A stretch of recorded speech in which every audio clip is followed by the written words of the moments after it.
Ladies and gentlemen, boys and girls, worshippers of all ages, welcome back to YouTube. My name is SeaRaptor, and hey, it's time for more Scuttlebutt. Let's do this. This game in the background brought to you by Tier VIII American heavy cruiser USS Baltimore, once again showing off her stuff here in Operation Cherry Blossom. I played this game the very night the patch came out. It was kind of late for me anyway, and I didn't know what to expect, especially since some of these ops are kind of tough now. And this is actually a pretty solid game, and I think highlights why the heavy cruisers, particularly in Cherry Blossom, have got a lot going for them. So enjoy. It was really, really good to see this operation back in the game. Well, let's see what's going on in Shooty Boats. Update 11.8 is here, as we were discussing, right? It's the 7th anniversary of World of Warships. The official festivities don't kick off until this coming Friday. That's the 16th of September, including the return of the infamous Snowflake event. I'm not sure what they're calling it this time. It won't be snowflakes. You'll be quote-unquote dusting off something else off the ship, but that's the general idea. One of the things that they have done this time is you'll be able to claim multiple rewards at once. Well, what do you mean, Raptor? Well, based on the number of ships you have in your port, you can claim up to 5 rewards with a single game result, just assuming that you had a decent enough game. So at the high end, for example, if you have over 500 or more ships in your port, and yep, there's a few of us out there that have this problem, you can claim up to 5 anniversary rewards by having a game with 1,200 or more base XP. For comparison, the standard for claiming a single reward on a single ship is 300 base XP. So there's a chart, and I'll throw maybe the graphic up here real briefly while we've got a bit of a lull in the Cherry Blossom battle. But the bottom line is that you'll be able to claim multiple rewards per game if you have several hundred ships in your port, and that's a nice change. Now, what are these rewards? Short answer is they are containers that are full of both the green and the blue econ bonuses. Up to, I think it's the 5, when you play tier 5, 6, and 7 ships, you get the green bonuses, and when you play the tier 8 and 9 ships, you get the blue bonuses. And those blue bonuses are pretty good. Like, I've had some 30 to 35,000 XP games just on the back of that blue experience bonus alone and a good game result. So you don't have to have the big crazy red ones to get really, really solid XP results. There's a new collection, of course. That's the new 7 Seas collection. You can complete that along the way and earn yourself a tier 7 premium ship container. Really solid reward there. Of course, the big news of this patch, as we've noted a couple of times briefly, is the reworked operations, like Cherry Blossom here. So Hermes, Cherry Blossom, and Ultimate Frontier are all back, and operations across the board, every operation in the game has been touched up and changed a little bit to kind of bring it in line with the new system of how this whole thing works. You can now bring tier 6, 7, and 8 ships. You can mix and match however you want. Once upon a time, you could only bring the tier ships that were locked to that particular operation, but that has now changed. And then the difficulty of the operation, the opponents you face will scale based on the tier and the strength of the group that you have with you. The whole operation of the week system is no more. It's simply a random queue now. You queue up for an operation, you want to play an op, you queue up. You get smashed into a group with a bunch of people based on the tier ships you have. You get dumped to an operation, and then the various strength of the opponents based on whoever is there with you. The ships, I mean. Now, you can still queue for ops in a division. I think you have to start at 3 or 4, and then, of course, up to a full 6 or 7, whichever it is. There's some debate, however, about the rewards being nerfed when you do this. I've seen some back and forth debate that basically when you queue up in a full div now, the XP and credit gains are as much as 25% less than if you had queued up and achieved the same result in a random, random everybody show up and do their thing division. I'm not sure how I feel about this. Economically, I understand the decision from Wargaming's perspective, right? Their mission as the developer and people trying to make money off the game is to get you to play more. But as a gamer, I always want to play less. I want to get more out of my time. If I sit down and invest the time to round up 6 or 7 people, I feel like I should not be penalized for my ability to do that, because it's not easy. It's like the old rating system in World of Warships, right? Like, you're hurting the cats. You know, you should be. There is at least some. There should be some benefit to the fact that, hey, I was able to herd some cats. But it looks like right now that's not necessarily the case. So I will keep an eye on this and see if that's confirmed or not. What else going on in this patch? British battle cruisers fully released. That's now a thing. Reload mechanics have changed a bit, along with the gunfeeder skill. Gunfeeder now doesn't work quite the same, and the reload mechanics have. Honestly, this is a nice change. It always felt like taking gunfeeder was a bit of a penalty before. They've nerfed it slightly, but as compensation, they've changed how it works, and I actually really like this change, particularly for heavy cruisers, and it's also allowed them to give some flavor to the Italian battleship line. Flavor and a bit of a buff that battleship line badly needs. That is arguably one of the weakest battleship lines in the game, and so I'll be curious to see how that shakes out as we get the chance to put our hands on that and try it out. I'll put a link to the patch notes. Go check all this out. The gunfeeder skill needs a little more explanation than I have time to give it here. Alvaro de Bazan, Tier 10 Premium Spanish Destroyer, Alvaro de Bazan, now currently available in the armory for doubloons, but that is changing. It's going to be, in a few more weeks, it'll be coming for coal, so if you want to throw doubloons at it, yay. If you want to throw coal at it, wait a little while longer. I'm not sure I'd buy this ship at all, but then again, that's the voice of someone who hasn't actually played it yet, so I'll work on that. Container contents have been updated across the board, basically, including ship drops out of super containers. I'll put a little graphic up here. Again, we've got a bit of a lull, so I'll throw that graphic up here. You can see what now drops out of super containers, and that's actually some noteworthy changes in there. So that list of ships is different. One of the simple balance changes that's come through recently is that battleship aerial depth charges are now unified by tier in terms of how many charges, how many waves of planes you can send, and how many bombs they drop, and how much damage those depth charges do. Finally, right? I'd love to see this. Now do destroyers. I'm never going to stop harping on this, right? The European destroyers, the German destroyers, European, let's see, it's Germany, Europe, Pan-Asian, and Russian destroyers. Their depth charges do not scale by tier. They are pathetically weak at high tier. This needs fixing. Wargaming, please, for the love of Pete, get on this. I get that they're weak in the middle tiers, but the Tier 5 and Tier 6 depth charges in the European line, for example, hit exactly the same as the Tier 10 ones, while the submarine health has gone up by like 60%. Lunacy. Fix it. More balance changes. We've got some nerfs to the mid-tier Italian destroyers. That's Mistrale and Aviere. A buff to the Tier 9 Italian destroyer. That's Adriatico. The entire German Spa Cruiser branch, the little 150mm German-armed destroyer branch we got not long ago. The HE shells of all of those guns have been buffed, and that's a nice change. Tier 8 Premium Pan-Asian destroyer Siliwangi has gotten a buff, which doesn't really shock me. Hardly anybody owns or plays that ship. Tier 9 Russian tech tree destroyer Udaloy, her stock hull got a bit of a nerf, but that's honestly okay. I think that's a needed change to kind of bring that ship into line. Harbin, Tier 8 Pan-Asian tech tree cruiser, Harbin got a buff. She got a heal, basically. They gave her repair party. Doesn't really fix the ship amazingly. It's helpful, but the problem with that ship is still the guns. The guns just don't hit nearly as hard as they should. At the high end of the line, Tier 10 Pan-Asian cruiser Jinan got a buff. A reload buff won't help. That ship is just not... The entire line has some serious flaws in how they're designed, so whatever. Tier 6 British light cruiser, HMS Leander, got a nerf. I have no idea why. You cannot possibly convince me Leander was overperforming.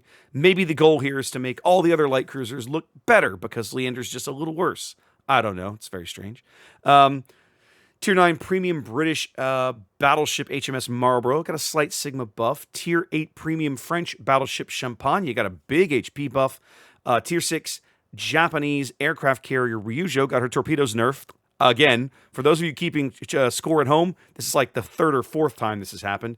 And finally, Tier 6 French Premium Aircraft Carrier Béarn got her skip bombs nerfed, and I think that's probably warranted. Those things were really rude to destroyers. So yeah, lots going on in this patch. Check out the full patch notes, link down below. And let's get going here because we've got a whole lot more to talk about. One dev blog worth noting, the rest has sort of already been covered in patch notes and other places, and that is the announcement of some new ships. HMS Renown 44, which is a Tier 7 premium British battleship coming to the game for testing in the next patch cycle. And of course, a premium Nuremberg, Tier 6 premium German cruiser Leipzig will be entering the game for testing as well. I'm curious to see this ship. I, of course, am a German cruiser fangirl. I love the German cruiser line, almost entirely top to bottom. The trick is that Leipzig kind of does something very different with those German mid-tier cruisers and nerfs the range. And as fragile as those ships are, not having the range to play with is going to feel really bad. So I'm curious to check that ship out. And then, of course, everyone was excited to hear that there will be soon a new submarine branch in testing, and that, of course, is the British submarine branch. That will be coming into testing very, very shortly here in 11.9. And I think you're going to see more of this. I think you're going to see these branches coming online pretty quickly, right? We know they've already got the at least some Russian submarines modeled into the game because those have been tested on the live server and on the test server before. And I suspect that the Japanese submarine branch is not that far behind. We've already seen a premium Japanese sub. I think these are going to be coming pretty hot and heavy very, very soon. Now, what other news is worth noting? Well, a couple of things for me personally. They've announced the dates of the next King of the Sea. Basically, every weekend in October is a King of the Sea weekend. Signups should begin, I think, very shortly. Might be this week or next. So if you're interested in King of the Sea 14, and I hope you are, pay attention over on the main World of Warships page here on NA. You should be seeing some sign-up links coming very, very shortly. What else is going on? There is a current anniversary thing going on with a treasure hunt, a treasure map article on the main website. You might have missed this. It's a little low key, but basically they're doing like a web giveaway, and they're doing it over again on the web. But you have to go to this website, unlock some things, get some in-game missions, go over, complete the in-game missions, and then some of the missions, some of the codes come from game articles on the website, some of them come from YouTube videos, some of them come from unlocking and completing missions in the actual gameplay. It's a variety of things, and then you'll complete this treasure map, and then once you do, it's not 100% clear what that's all about, but bottom line is they're giving away some stuff. It requires you to play the game, so if you're going to be playing the game, you should check it out. And then the codes will be floating around from the various videos and whatnot. So keep an eye out. Go check out the link below. I'll put a link down there. You can check that out. Last big thing worth talking about, of course, is the latest round of the Waterline video, which came out late last week, not long after patch day. I'll skip over the recap. There's a whole lot of recap in this Waterline video, but there's also a little bit of, hey, that's new information. So that's what we're really gonna focus on. The recap I'm not so much interested in, but the what's new, that's worth talking about. And of course, the big news is that Wargaming has decided that submarines are ready to enter the game in full release. They're gonna start coming out of quote-unquote testing and early access and all this crap as we head deeper into fall. I'm not sure how I feel about this. Playing against submarines, let me back that up. Playing against mid-tier submarines, the Tier 6 boats, as a destroyer, as a cruiser, as a battleship, for me, has been an irritant and not a catastrophe. Personally, most of the time. I don't remember too many interactions that I'm like, ugh, that was stupid, or ugh, that was broken, right? Especially as a destroyer. Dumpstering a mid-tier destroyer, as a mid-tier submarine, as a mid-tier destroyer is criminally easy, even if you're playing one of the destroyers that has the garbage depth charges, right? Because the health pool of those ships is low enough that those depth charges, yes, you have to drop a lot of them, but over time they still add up to meaningful damage. Where I still have issues, where the submarines still feel wrong to me, is at high tier. Tier 8, and particularly Tier 10. So I'm going to really struggle with this for a bit, I think. I'm going to spend, now that they've decided, it sounds like the mechanics are finally settling down, I'm going to spend a little more time playing subs and see how I feel. Case in point, the last time I played a Tier 6 submarine, and you'll see this game on the channel in the next week or two, I actually had a pretty solid game. I didn't do a ton of damage, but I got cleaned up 4 kills. That felt okay. At the same time, there was only one destroyer on each team in that game, so there wasn't a whole lot of ships designed to hunt me down and murder me.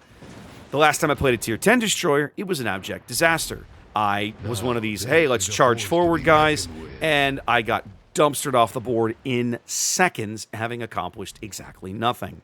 So submarines right now feel like just very, very much games of two. It's two extremes, right? Either you have a good game or you die in seconds. There doesn't seem to be a lot of middle ground, and I'm not sure how I feel about that.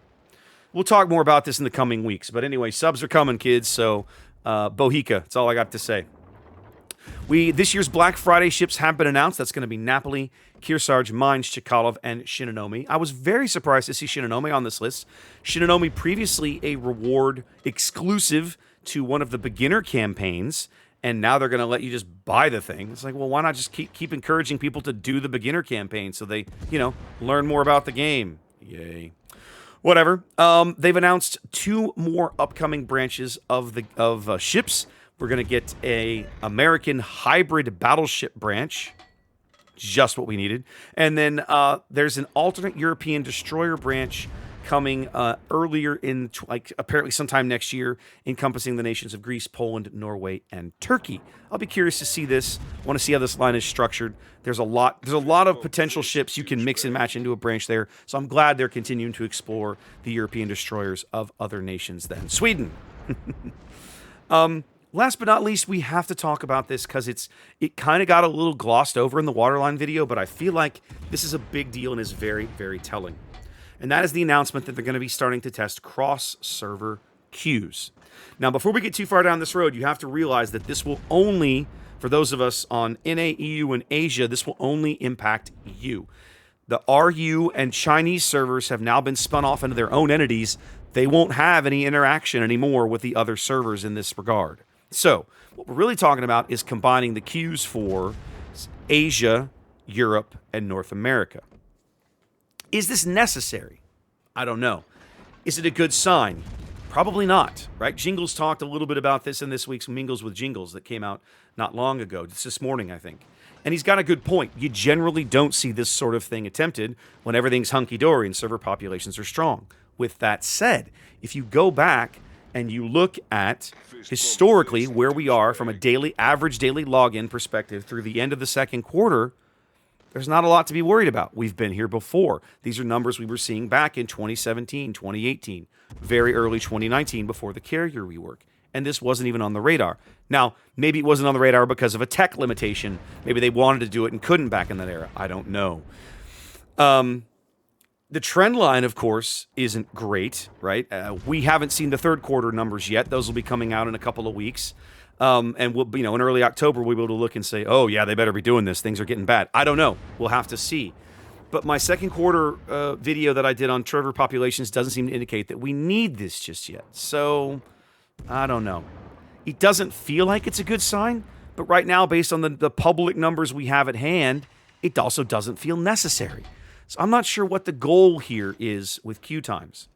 I will say that maybe the intent is because it might have something to do with class balance, right? We've already got 4 classes. We're about to upset the apple cart again by adding a 5th class in the regular queue time. Maybe they feel like there's a need. Maybe there's some math crunching they've done in the background. It's like, oh, we're further diluting the pool of these other 4 classes. We need more players that we don't have really to comfortably cover this off. There's probably some math there that could be done to kind of figure that out and go, oh yeah, we need more players. So maybe the queue time thing is necessary. Maybe it's not cross-server queues. But it seems like it's going to come, right? I mean, if they're testing it, we're probably going to get there in the end. So we need to keep an eye on that. And yeah, I'll be looking forward to the third quarter review and having a look at server populations in a few more weeks when that comes online. But guys, the 7th anniversary is here. There's some free stuff to earn. If you're still playing, you're having a good time, go out there, earn your free stuff from just playing the game, and go keep working on your Puerto Rico dockyard, okay? I will see you guys soonish. Lots more YouTube content to come. I'm taking a bit of a Twitch break this week and next week. You really won't see me. I am not going to be stateside. I'm traveling internationally for the first time in far too long. So you guys take care, and I will see you after I get back, all right? Peace.